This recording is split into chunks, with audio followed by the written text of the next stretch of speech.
I got asked to talk about anime I like, so I will. Why does anyone care? I don't know, let's get on to it. I should note that I actually didn't really start watching anime until like 7 or 8 years ago. I avoided it kind of like the plague for reasons that are too stupid to really get into, and I regret it. But basically, I decided I need to watch more to connect with my students, and I'm really glad I have. I've quite enjoyed getting into anime more and more. But this does mean that a lot of these recommendations, a lot of these things are going to be pretty normie. I don't have like a huge back catalog. This isn't like my Japanese extreme metal videos. But let's just start with my absolute favorite is Freeland. I think Freeland is great. I think it's one of the greatest things I've ever seen.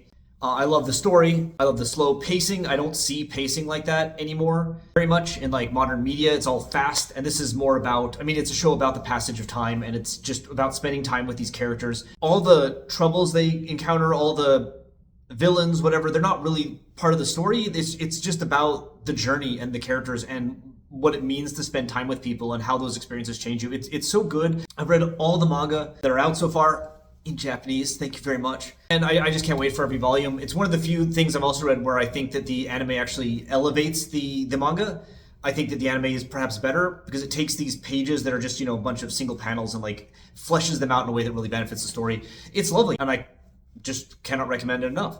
On the same fantasy note, I think that Delicious in Dungeon was pretty good. In this case, I do like the manga more than the anime, but again, like, it's a funny show. However, the themes are really good. I think that the ultimate concept of like this deep kind of fantasy story built around the value of just sharing food with other people is a really interesting one. And yeah, like, again, the anime is what got me into it, but I do appreciate the manga a bit more because I feel like the manga is a bit grimier. Like the art style, the dungeon is just a bit dirtier, which fits for me. But all in all, really, really good. When I got into both these, I was like, I guess I really like Japanese takes on Western fantasy. It's really fresh. And so I checked out some more, and I didn't find any that really spoke to me. I guess I gotta have some hot takes in this video. So like, I watched 6 or so episodes of I work at a front desk, but I can't check out, or whatever it's called, and I just lost interest in it. I have made time to go back and check out some of the classics, though. Indeed, that's one of the first things I did. Cowboy Bebop, everyone recommended it. I checked it out, and I see why they recommend it. It holds up really well. Like, there's some parts where it's like, that's a bit problematic in today's perspective. But for media at the time, it's actually pretty good. The characters are great. The individual stories are good. The art direction is fantastic. And like the music, you can't compliment the music enough.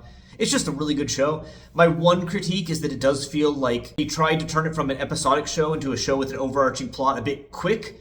But maybe that was just like the budget they had or the timeline that they were working with. It's still a good, really good show with really well fleshed out characters that go beyond the generic tropes that you see in a lot of, not just anime, but general media. And if you haven't checked it out, like, you absolutely should. I also really, really like Monster. That was an amazing kind of experience. My only problem with it is maybe like the last 2 minutes. I didn't love the ending, but it's just such a great slow burn. It's so well written. All the characters and themes are really well fleshed out. I think maybe a lot of like Gen Z, Gen Alpha, whatever, might find this too slow, but it's not slow because it's poorly paced. It's slow because it's meant to meditate on these themes. And again, it's about the passage of time and the connections you make with humans. A really lovely show and really well done, and I think it holds up fantastically. Interestingly, Naoki Urasawa, who wrote the manga for this, is the author of Yawara, which I have up here, because I used this in the data for my PhD thesis, of all things. I didn't really love Yawara, but I do have a lot of respect for this author. And actually, Pluto, which is based on one of his stories, is a more recent anime, which was also, in my opinion, fantastic.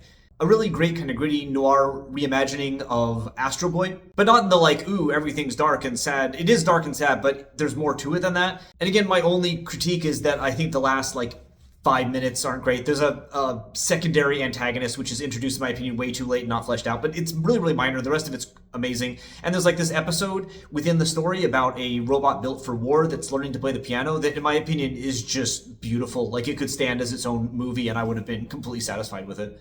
Oh, and Apothecary Diaries was also pretty good, in my opinion, although I will say that the pacing on this one I thought was a bit slow. As in, not in the Monster / Freeland, it's slow because that's the purpose of the story, that's how the story needs to be told way, but just slow because they were padding the runtime. But beyond that, I enjoyed it quite a lot. I also, and this is bizarre for me because I never thought I would have liked this kind of stuff, is that I found I really like a lot of Iyashike, like just stuff that makes you feel good.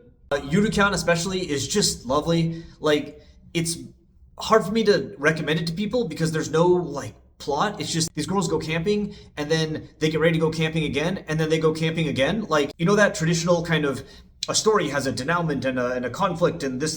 They're like the only conflict is how do we go camping again, and then they go camping again and they succeed at it, and then the next conflict is we need to go camping again. Like nothing bad ever happened. It's just a lovely time to spend with the characters. I've watched the whole thing twice. I like it so much. And then also, I guess, I don't want to get in like a genre fight, but I also really, really enjoyed Bocchi the Rock. I thought it also as well was just like a lovely time, spending time with these really interesting characters and their really enjoyable development of like their relationships and the personalities playing off each other. It was all really, really well done. Indeed, this is even spread into other media. Like there's this Korean show about a guy who works at a coffee store, and like the primary conflict in each episode is like making good coffee, but it's just kind of a pleasant world to spend time in. And I've realized through anime that I kind of like that for some reason. I guess I'd be a fool if I didn't also shout out Ghibli. I've watched Totoro more times than probably any movie on Earth, but that's because I have a kid. It is a good movie though. But out of the movies out there, I really like Howl's Moving Castle, Kiki's Delivery Service, Poco Rosso. One that I really enjoyed that I don't see mentioned very much is When Barney Was There. I thought the art direction that was fantastic and really, really liked it. I guess as my hot take, I thought Ponyo was trash. I didn't like it at all. No, didn't understand it. It did nothing for me. So there you go. Argue with me in the comments. I don't know. But it's actually weird. I watched some of these in high school and I didn't really get into them. I remember really not liking Spirited Away when I first saw it. But now that I've watched it later, and of course now that I've spent my life like learning about Japanese, I've really come to appreciate what they do. And especially now that I have a kid, watching with kids, like you can see the quality compared to a lot of the kids stuff out there. I think sometimes the plot or message might land a bit tricky for like a younger child. But I guess that's part of the charm. And finally, like, I really dislike shonen stuff as just a general rule. I find it cringe in like the same way I find like new metal cringe. That's a weird analogy, but I really don't like any story where there's a primary plot point, which is like, I'm a young boy who all of a sudden gets like powers to change the world and now I'm upset about it.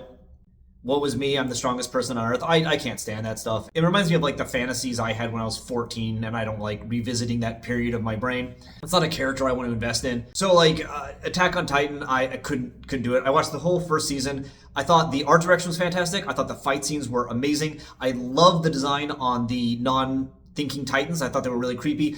I didn't like anything. All the characters to me were just massive tropes. I couldn't stand it. I wanted them all just to be eaten and the show to end. Similarly, like I tried checking out Kaiju number 8 and it was just like the same. It was just like a whiny protagonist, but he's an adult. It didn't do anything for me. I couldn't do it. However, there are some that have punched through, and one that I think is incredible was Mob Psycho. What a show. An amazing and hilariously told story about the responsibility of having a lot of power. Really great characters, fun action. Like season 1 and 2 are nearly perfect in my opinion. Season 3, I think the first story was and then the alien story was but it ended in a way that actually I loved it. I loved how it ended, and I was really glad about the entire experience of the show. I thought it was a fantastic story, fantastically told. Really kind of elevated the characters above that. Another one that I was kind of surprised I liked was Chainsaw Man. I watched the first 2 episodes and I almost quit. I was like, I'm too old for this. This is not something that somebody nearing their 40s should be watching. But as I got a little more into it, I did realize that in addition to like just good action scenes and stuff, the things that I found really cringe about it were intentionally part of the development of the main character and his problems, and it just got kind of better and better. I'm not interested in reading the manga, but I probably will check out the second season, and I did check out Look Back, which is by the same author, and that was a fantastic movie, and I even bought the comic and read it, and that was also a lovely experience. So I'm very impressed with his ability to write, and I kind of look forward to it despite not usually being into this kind of thing. I don't know if this be shonen, but like One Punch Man was really funny. I appreciate it for being a really loving satire, which you don't see very much. It's like Metalocalypse, like a show made by metal fans that, precisely because they are metal fans, are able to point out every stupid trope and make fun of it in a way that still shows a lot of love and care and passion for it while brutally mocking it. And that's what One Punch Man did really well. And I found that very, very funny. And I guess I also liked the Rama remake. I was impressed by that. It's, pretty stupid. I'm not sure it has that much meaning to it, but I thought it was really, really well done. And I'm looking forward to the second season of that too. My wife as well, who grew up with the original Rama, said that she really liked the remake too and thought it actually cut out a lot of kind of fat that the original one did. And then my kid also liked it, so it was cool to have something that kind of the entire family kind of enjoyed. And at the time of this video, I'm trying to make it through to the Dan Show, and I'm hopping back and forth between finding it kind of hard to watch and really loving it, so we'll have to see where I land at the end of it. But I'm interested in it's kind of evolving into like a romance show, and I don't usually watch romance anything, not just anime, movies, whatever. It's just not a genre that interests me. So the fact that I'm enjoying it at all, given the heavy emphasis on that, is kind of surprising, and I guess is a compliment in his favor. Anyway, those are my normie takes from a complete normie. Nothing there was obscure, but if you haven't seen any of these, I'd recommend them. And minimally, I hope at least the person who asked me this question sees this video. For the rest of you, sorry. Sorry for taking up moments of your precious life.